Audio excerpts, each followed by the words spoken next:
ในตอนเช้าของวันที่1ธันวาคม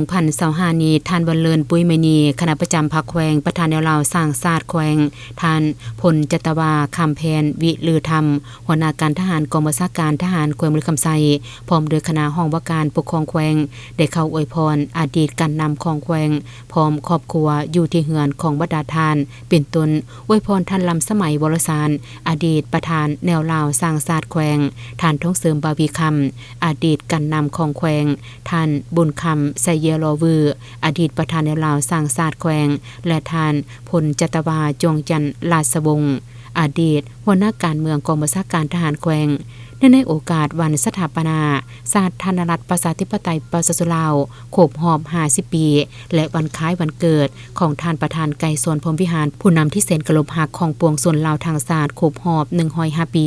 ให้เต็มไปด้วยความหมายความสำคัญอย่างลึกซึ้งในนี้ก็เพื่อแสดงถึงความรู้บุญคุณและคุณงามความดีของบรรดาทานเหล่านั้นที่ได้ทุ่มเทเหื่อแหงและสติปัญญาเข้าในการนำพาสีนำแขวงมือคำไซ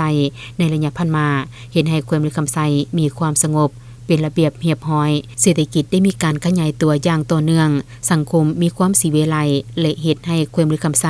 มีไปหน้าใหม่ตลอดมา